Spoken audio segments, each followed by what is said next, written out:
Bienvenidos a todos, buenas noches. Como decía Vero, gracias a ustedes por estar esta noche del día jueves 16 de diciembre, reunidos aquí con, qué mejor que terminar el año escuchando al doctor David Males, que pronto será un miembro más de nuestra sociedad. Y, y pues agradecerles una vez más a todos ustedes por este esfuerzo y pues vamos a dar este lugar al inicio de la sesión. Presentemos por favor al doctor David. Gracias, Vero. Ya. Bien, bienvenido David. Tenemos el agrado de presentar al doctor David Males. Él es médico general por la Universidad Central del Ecuador, especialista en endocrinología y nutrición por el Hospital Universitario 12 de Octubre en Madrid. Tiene pasantías en Atlanta. Actualmente labora exclusivamente en el sector privado y tiene un gran interés por formar parte de nuestra sociedad. Así que él nos va a presentar su revisión sobre diabetes mellitus secundaria a enfermedad relacionada con IgG4. Juntamente con David, con el doctor David, el doctor Rodrigo Roballo, pues nos hará un comentario sobre su tema. Adelante, David, y bienvenido. Si pueden ¿Qué tal? silenciar sus micrófonos, por favor. Buenas noches con todos. Sí me escuchan bien, ¿no? Chévere. Bueno, como dijo la doctora Hervis, gracias por la invitación. Primero, para formar parte de la sociedad, tenía mucho interés, sí. Y también agradecer a todos los que están en este momento conectados, haciéndose un tiempito en su agenda para esta actividad y mucho más en estas épocas, ¿no? Es un caso clínico ya de un paciente que pude tratar cuando estaba haciendo la especialidad en España, que nos pareció bastante interesante. En España, yo no soy internista, yo soy endocrinólogo porque en España es de acceso directo, pero entonces nos mandó a estudiar un poco esto de la enfermedad por IgG4, bastante interesante, ¿no? Un paciente varón de 58 años, inmigrante, era natural de Bolivia y que el motivo de consulta por el que lo envían al servicio de endocrinología es porque tiene una descompensación hiperglucémica con clínica cardinal de 2 meses de evolución cuando lo vemos. No tenía ningún antecedente familiar importante y tenía una diabetes mellitus tipo 2 desde los 54 años, 4 años de evolución, que estaba con monoterapia con metformina y estaba revisando luego la historia retrospectivamente, siempre estaba con bastante buen control metabólico, con la hemoglobina glicada siempre por debajo de 7. Entonces el paciente nos contaba clínica cardinal franca, ya súbita, de 6 semanas de evolución. Al examen físico, un paciente con un índice de masa de 28 con sobrepeso, y luego a la exploración tenía hipertrofia de las parótidas, hipertrofia bastante visible de la glándula submandibular izquierda. Por desgracia no tenemos imágenes ni siquiera cuando presentamos el caso porque el paciente luego no accedió. No tenía estigmas de Cushing, tenía bastante edema palpebral, impresionaba de edema, ¿no? De lo que en realidad se trataba, y el resto del examen no, nada muy relevante. Revisando la historia, el paciente se le había hecho una punción y tenía una linfadenectomía submandibular en el 2014, que el reporte de anatomía patológica decía que era una linfadenitis atípica con sospecha de linfoma. Por esto se le derivó a hematología, se le hizo una biopsia de médula ósea, una citometría de flujo que descartó linfoma y hasta ahí llegó. Como parte de este estudio se le hizo un PET-TAC en el que se veía ya en el 2014 que había captación en ambas glándulas submaxilares, en un conglomerado adenopático axilar, y que tenía afectación en varios ganglios mediastínicos e iliares pulmonares bilaterales. Y ya se notaba que había un incremento de la captación a nivel del páncreas, ¿ya? En el 2015 también me parece que fue derivado directamente a cirugía maxilofacial por una tumefacción a nivel submandibular, que lo que se le hizo fue únicamente la resección de la glándula, y la anatomía patológica la reportaron como cialadenitis crónica esclerosante y ahí quedó. Esos eran los antecedentes del paciente. Entonces, cuando nosotros lo vemos, los exámenes iniciales, pues tenía una glucemia basal de 339, una glicada de 14, no estaba con cetoacidosis, tampoco tenía cetonuria y el resto de las pruebas urgentes normales. Entonces, con un paciente con una descompensación hiperglucémica franca, se le inició insulina en terapia basal bolo y se difirió un poco el estudio como para afiliar bien la causa de esa descompensación súbita, ¿no? En los exámenes iniciales, bueno, esto es de todo lo que se le pidió así como en la primera consulta, pero lo importante, pensábamos que quizás era una diabetes LADA que ya había progresado a fase de franca insuficiencia pancreática, pero todos los anticuerpos, incluso los antitransportador de zinc, eran negativos. Entonces, de momento lo que teníamos era un paciente con una diabetes mellitus en principio tipo 2, descompensada por un proceso infeccioso, pues no tenía clínica infecciosa, estaba febril, no tenía ningún signo localizador, no nos parecía lo más probable. El proceso neoplásico tampoco contaba síndrome constitucional. Endocrinopatías por las pruebas complementarias y por la exploración, pues tampoco eran aparentes. La diabetes mellitus tipo LADA y luego por lo brusco de la descompensación, pensábamos que podía tener una afectación pancreática, a saber, ¿no? Cualquiera de estas posibilidades, la más importante ver que no sea un cáncer pancreático, pero entonces sospechábamos que algo estaba pasando a nivel pancreático. Entonces se le hizo una prueba de imagen, inicialmente se le hizo TAC, luego se le hizo una colangioresonancia, todo esto es ya como que resumido, pero entonces lo que se encuentra aquí es que sí, que el páncreas está francamente edematoso, ¿ya?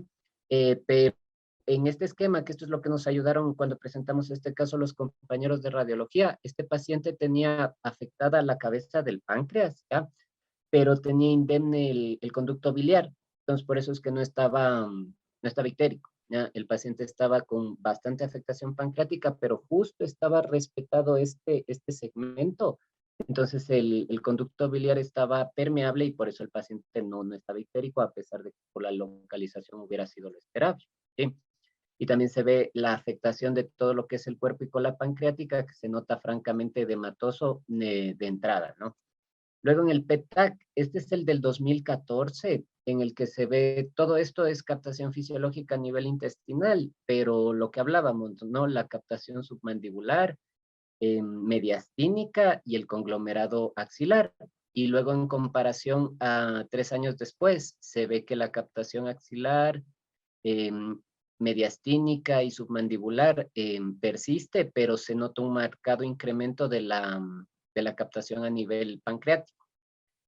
Estos son igual, en comparación a 2014 y 2017, se ve la progresión, ya se ve sobre todo lo que es a nivel pancreático, y se ve que el submax está francamente incrementado, entonces tiene un aumento de la actividad metabólica.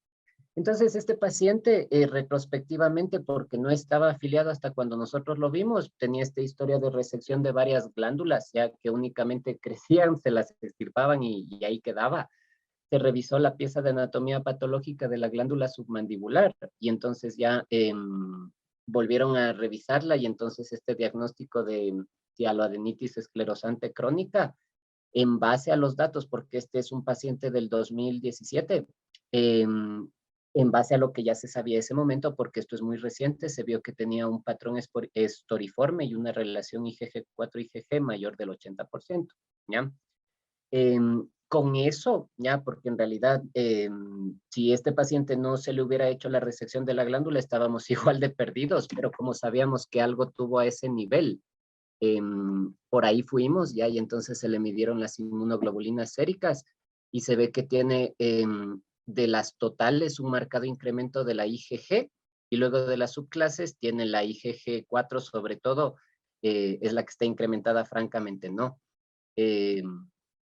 Entonces, con esto decimos que es un paciente que tiene una diabetes mellitus tipo 2 en principio, a la que se le suma un componente de pancreatopriva por la afectación pancreática, que se presenta con una descompensación hiperglucémica no cetósica y que está con una pancreatitis autoinmune, probablemente en relación a la enfermedad por IgG4.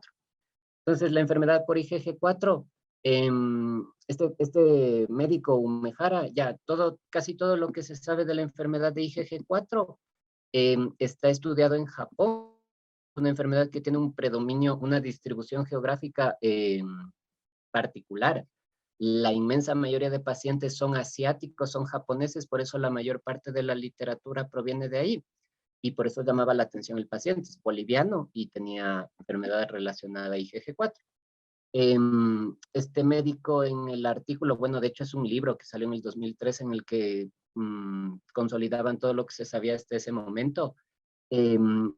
Este médico dice que muchas enfermedades que antes se les conocía por nombres diferentes, ya sobre todo con epónimos, luego se ha visto que son parte de una enfermedad sistémica que responde a la misma fisiopatología, pero que hasta que ellos se pusieron a investigarlo, todos estaban perdidos, y entonces él decía que investigar la enfermedad por IgG4 era parecido a buscar un cuervo negro volando por la noche, y así como que todos perdidos.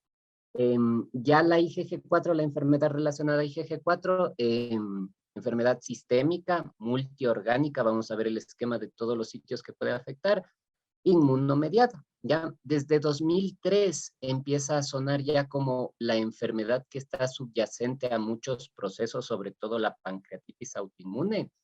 A diferencia de la mayoría de enfermedades autoinmunes, tiene predilección por varones. Ya la relación es 3:4:1 en relación a mujeres, y el pico de incidencia es entre los 50 y 70 años. Datos de prevalencia escasos por lo rara que es, pero en Japón, donde se concentran muchos de los casos, se ha visto que es de 2 a 10 casos por millón de habitantes. ¿Ya? Y entonces clínicamente se caracteriza por lesiones tumefactas ya a varios niveles, que histopatológicamente se observa esto del infiltrado linfoplasmocítico con células con tinción positiva IgG4, y esto de la fibrosis estoriforme, que es un patrón particular que los patólogos lo ven y es casi patognomónico, y los niveles séricos elevados de la IgG4. ¿Ya? La fisiopatología es bastante compleja, por eso esto de inmunomediada es como el resumen. La secreción excesiva de IgG4 no se sabe si es consecuencia de un proceso previo, si es el fenómeno fisiopatológico fundamental, si es que se activa y luego los antígenos persisten y por eso el cuerpo sigue secretando IgG4. No se sabe bien cuál es la causa última que subyace a todo esto, pero la IgG4 está implicada. Y entonces, inmunomediada, ¿por qué? Porque se produce una respuesta inmunológica que provoca infiltración visceral por parte de linfocitos B y células plasmáticas, que son las que en último caso provocan las lesiones, ya la tumefacción, la esclerosis y el fallo glandular. Entonces, hay varios artículos de revisión, pero lo que se ve es que es una afectación difusa, ¿ya? No hay órgano de la economía del cuerpo que no se pueda ver afectado, pero lo que tienen todos en común es que son lesiones tumefactas, ¿ya? Pseudotumor orbital, tumor de Kuttner, la enfermedad de Mikulicz, todas las que antes era la hipertrofia o la tumefacción de alguna glándula que se pensaba que era una enfermedad aislada, pues luego se ve que son parte del espectro de presentación de la enfermedad, ¿ya? IgG4 puede estar elevada también en otras enfermedades y eso tiene que ver con el diagnóstico diferencial, pero sobre todo lo interesante, lo llamativo de esta enfermedad es la distribución a cualquier nivel. Entonces, esto es como que enfermedades, ya que algunas nos suenan, tumor de Kuttner, la enfermedad de Ormond, la fibrosis retroperitoneal idiopática que se llamaba, la tiroiditis de Riedel, la enfermedad de Mikulicz, todas estas, se ve que al final lo que tenían por detrás subyacente es la enfermedad relacionada a la IgG4. De hecho, hay unos artículos de revisión de la tiroiditis de Riedel que retrospectivamente se ve que ya describen. Hay algunos autores que profundizan un poco y dicen, pero ¿por qué hay esa fibrosis y por qué ese aspecto histopatológico tan llamativo, pétreo y lo que se adhiera a los tejidos cercanos y tal? Y a alguien se le ocurre hacer tinciones y se ve que marcan a IgG4, ¿ya? Pero no había una enfermedad que justificara por qué en todos estos órganos se veía esa afectación.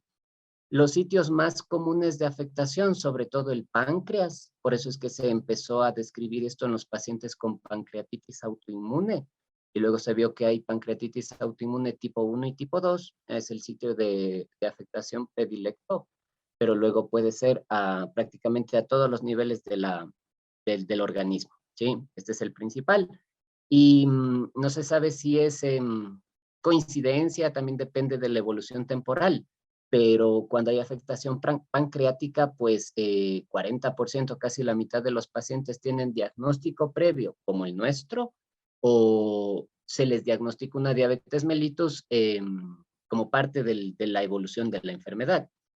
Criterios diagnósticos, esto es sobre todo importante porque cuando un paciente como el nuestro, ya que decimos, parece que tiene afectación pancreática, se le hace una prueba de imagen y se ve que el páncreas está grande, tumefacto tal, lo primero es pensar en un cáncer pancreático y podemos pensar en hacer biopsias, en hacer pancreatectomías, cuando en realidad va por otro lado y entonces tenemos que investigarlo así para evitar morbilidad innecesaria. Diagnósticos hay bastantes, estos son los más aceptados, ¿ya? Que hay una combinación, ¿no? Porque dependiendo de lo que tengamos acceso, puede ser que tenga, ya que tenemos evidencia al examen físico en pruebas de imagen de afectación de los órganos, pueden ser los niveles séricos de IgG4, puede que tengamos una muestra de histopatología, y en base a todos estos datos, pues tenemos combinaciones de criterios mayores, menores, tal, para tener el diagnóstico, ¿sí? El tratamiento, como es una enfermedad inmunomediada, de primera línea corticoides, ¿ya? De segunda línea rituximab, como depletor de linfocitos B, ciclofosfamida como inmunosupresión un poco ya más potente. También todo esto hay muchos artículos, no hay un esquema como universalmente aceptado, depende un poco de como quien dice, de la costumbre del sitio donde se esté tratando. En términos generales, en Japón empiezan con corticoides, en Estados Unidos van directamente a rituximab, a inmunosupresión, porque al parecer hay menores recaídas, ¿ya? Porque los pacientes con corticoides tienen un curso remitente recurrente. Reciben corticoides, mejoran, pero a los 2 años otra vez tienen actividad de la enfermedad. Cambio el rituximab, datos escasos y con evidencia de poco peso, pero parece que prolonga el tiempo de enfermedad libre de recurrencia, ¿ya? Y justamente esto es una enfermedad que tiene un curso recidivante y una alta tasa de recaídas. Entonces, a este paciente, ¿qué se le hizo? Inicialmente recibió corticoides, sí, pero luego se le pusieron 2 dosis de rituximab y con esto el paciente mejoró el control glucémico. Esto está resumido, pero entonces inicialmente se le pudo quitar la insulina rápida, perdón, luego se quedó con lenta y metformina y al final se le pudo desescalar la terapia a lo mismo que usaba inicialmente. Me parece que se quedó únicamente con metformina y con eso estuvo bien controlado. Se le hizo un seguimiento analítico de los niveles de inmunoglobulinas séricas y entonces la IgG4 se ve cómo va disminuyendo en relación al nivel que tenía basal. Y luego se le hizo un PET-TAC de control en el que se veía que la respuesta, que la hipercaptación metabólica en todos los territorios comprometidos disminuía. Sí, de hecho creo que sí tengo no tengo la imagen de control, pero es un PET-TAC que prácticamente está limpio. Allá no se ve nada de esto de la captación. Y también ya, por no extendernos mucho, esto es como que queda para que nos suene, pero hay unos artículos de revisión bastante recientes, sobre todo los últimos que son los del manejo de hipofisitis. Hay uno del año pasado, me parece que eso de la sociedad japonesa, en la que ya en todas estas enfermedades en las que se ve que está relacionado en la fisiopatología, ya hablan de que nos tiene que sonar. Por ejemplo, en los artículos de hipofisitis, ya lo ponen. Es como que es un paciente que tiene alguna glándula o afectación a otro nivel de los sitios que se pueden afectar habitualmente, pensar en IgG4, medir niveles séricos y buscar otro sitio para no estar pensando en hacer, bueno, casi nunca se hace en la práctica habitual, pero para no estar pensando en hacer biopsias de hipófisis, ¿ya? Y la tiroiditis de Riedel, igual. son muy escasos. Hay una serie de la Clínica Mayo de su experiencia que me parece que son como 30 a 35 pacientes, pero sobre todo lo llamativo es que en los casos recidivantes, ya que después de la cirugía incluso siguen con afectación de la vía aérea y son estos casos muy difíciles de manejar, 2 o 3 pacientes que les ponen rituximab y responden, ¿ya? Entonces, nos tiene que sonar como parte del espectro de las enfermedades que cuando estamos buscando el sustrato de cualquiera de estas enfermedades, tiene que sonarnos, aunque es una enfermedad diagnóstica descrita, como les decía, como hace 8 o 10 años, cuando mucho, nos tiene que sonar, porque si no podemos estar pasando por alto una enfermedad que justifica lo que estamos viendo y que aparte nos obliga a hacer un estudio y buscar que no haya afectación a otros sitios, ¿sí? Y entonces, esto me gustaba cuando presenté esto en una sesión general. Claro, están ahí de todas las especialidades, pero también creo que nos sirve para nosotros, a veces, incluso nosotros como endocrinólogos, por el trabajo del día a día, es como que tenemos la visión así un poco, se nos vuelve como de túnel. Entonces llega el paciente, es tipo 1 o tipo 2, ¿no? Y este cuadro que es de el típico que están en los estándares of care de la ADA, todos los tipos de diabetes que tenemos, ya, tenemos que pensar en 1.000.000. Y aquí al final está este que dice enfermedades pancreáticas y el otros, pues ahí está la IgG4, entonces no siempre es tipo 1, tipo 2 tan sencillo. Lo sabemos nosotros como endocrinólogos, pero a veces pecamos de esto, como de simplificar mucho, cuando en realidad infinitas causas, muy complejas, por eso es bonito la diabetes, es de las enfermedades más sistémicas que hay, y por eso es interesante tratarla, manejarla tal, e incluso desde su fisiopatología, pues a veces nos plantea cosas que nos obligan a estudiar y a actualizar, ¿sí? Eso les puedo contar de este paciente, ¿sí? Pendiente de sus comentarios, preguntas, y otra vez muchas gracias por la invitación y nada, a seguir trabajando aquí. Muchas gracias, David, por tu excelente presentación. A continuación tenemos al doctor Rodrigo Roballo, que es quien nos va a comentar tu reporte de caso. Bienvenido, doctor Rodrigo Roballo. Todos conocemos al doctor, así que no hace falta presentación. Bienvenido, doc. ¿Cómo están ustedes? Me alegra verlos, aunque sea en pantalla. Muchas gracias por la invitación al comentario. Doctor, de invitaciones es un caso bastante raro. Había estado revisando yo algunos artículos y realmente lo que más impresionarme es, me cuestionaba y decía, bueno, este es un caso para Sherlock Holmes. Es decir, tuvieron ustedes la descompensación de este paciente, una descompensación que no me parece que sea súbita porque tenía ya una hemoglobina glicosilada de 11.2. Era gradual, pero con una descompensación bastante importante. Yo no voy a hablar del caso, voy a hablar de lo referente al caso, de una exposición bastante sencilla, buena, comprensible, que eso es lo importante. Es un artículo novedoso, es decir, es un aporte, es un muy buen aporte y que nos da a conocer este tipo de enfermedades, ¿no? De inmunomediadas que a veces no se nos ocurre y en la práctica hospitalaria pueden estar presentes, pero que en realidad no la conocemos de manera suficiente o no la manejamos de una manera más minuciosa como para poder llegar a tener un diagnóstico bastante bueno.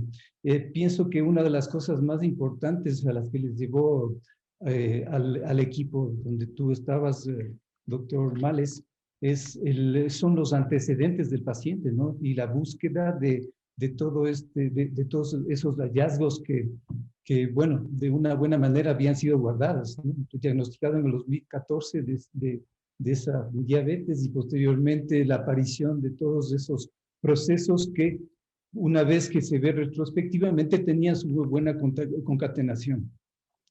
Este es un caso clínico descriptivo con análisis cuidadoso, con antecedentes clínicos del paciente que conducen a la sospecha y posterior confirmación de esta enfermedad que la describes de una manera muy adecuada. Me parece que los métodos diagnósticos utilizados en este artículo nos permiten percibir de una manera documentada el caso que es muy poco frecuente y, y confirmar el diagnóstico luego de una serie de estudios inmunistoquímicos, una serie de estudios de imagen que son muy buenos.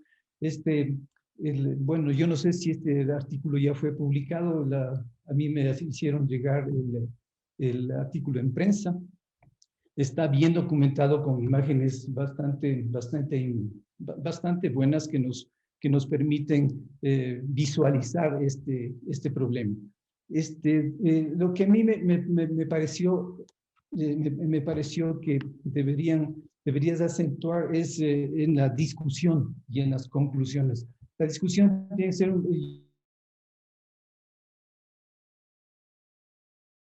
importante, poco frecuente y muy ilustrativo. Debería ser más amplio y también tener un poco tener un poco más de visión amplia para poder dar a conocer, sobre todo a la gente que está en formación, porque el propósito de estos artículos es dar una ilustración importante para tener un diagnóstico y un tratamiento preciso en este tipo de casos. Entonces, si la discusión es enriquecedora, las conclusiones también son buenas. Pero en general, yo pienso que este artículo es bueno, tiene muy buen aporte y les felicito por este trabajo. Muchas gracias, Doc, por sus comentarios. Gracias, doctor Rodrigo Roballo, por sus comentarios. Gracias, David. No sé si hay alguien más que quiera hacer algún comentario respecto al caso de David. Yo también quiero, Claro. tenía una pregunta. ¿Qué pasó con el paciente? Es decir, aquí en la descripción son 4 meses que describes que tuvo una buena remisión y que se visualiza en las imágenes y en la disminución de la IgG4 y todo eso. Pero has tenido noticias, a pesar de que tú ya no estás ahí, ¿has tenido algún tipo de noticia, novedad en cuanto a la evolución de este paciente? Sí, lo último que supe hasta el 2019, que es cuando ya le perdí el seguimiento, es que luego había necesitado otro ciclo de rituximab. Ya ahí nos apoyamos con medicina interna porque era buscar el último artículo en el que decía qué es lo mejor, porque tuvo una recaída, sí, de hecho llegó a ser, progresó la afectación pancreática, fue justo como está descrito en los casos, que tuvo una respuesta excelente inicial, el PETAC demostraba que estaba todo controlado en teoría bajo la IgG4 y después me parece que de 4 o 6 meses otra vez tuvo afectación pancreática y de hecho sí tuvo obstrucción del conducto biliar, que es lo que cuando se le vio al paciente era como que miren ese páncreas, pero ¿por qué no está ictérico? Y era porque justo tenía esa zona permeable y entonces luego tuvo una recaída que ya tuvo un cuadro más claro, ¿sí? El pronóstico vital de estos pacientes es bueno, sí, pero entonces se estaba comportando como están descritos. Recaídas tal a pesar de haberle puesto rituximab, no fue suficiente y tuvo más afectación. De hecho, se le hizo más estudios. Este paciente nos sirvió como conejillo de indias, como quien dice, ya le hicimos taco orbitario, todo tenía pseudotumor orbital, le hicimos estudios, todo lo que es función hipofisaria, resonancia, o sea, todo. Y el paciente era sobre todo afectación pancreática, ya, y a nivel de las glándulas del macizo orofacial, que eran submandibulares, parótidas y el páncreas. El resto lo tenía súper bien. Hay otros pacientes que se manifiestan con afectación peritoneal, que se afecta el riñón, ya, entonces este paciente que es lo que me sirvió como de experiencia. Este paciente era casi que exclusivamente glandular y pancreático. Respondió inicialmente muy bien, fue buenísimo lo de, hasta llamativo, ¿no? Le ponemos corticoides y le baja la glucemia, era como que interesante, pero luego ya después de 4 o 6 meses se agotó el efecto del rituximab y tuvo recaída.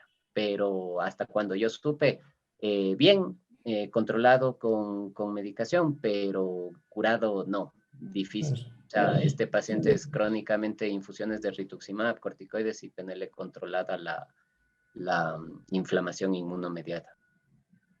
Gracias.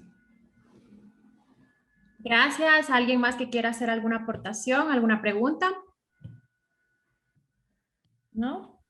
Bien, entonces David, te vamos a compartir tu certificado como miembro de nuestra sociedad. Bienvenido, muchísimas gracias por el interés y por estar presente aquí esta noche. Gracias, doctor Rodrigo Roballo, como siempre, por colaborar en todas las actividades que le ofrecemos. Entonces, normalmente nosotros entregamos estos certificados de manera presencial, pero ahora lo estamos haciendo de manera digital, pero igual te lo vamos a hacer llegar por medio de correo electrónico, ¿sí?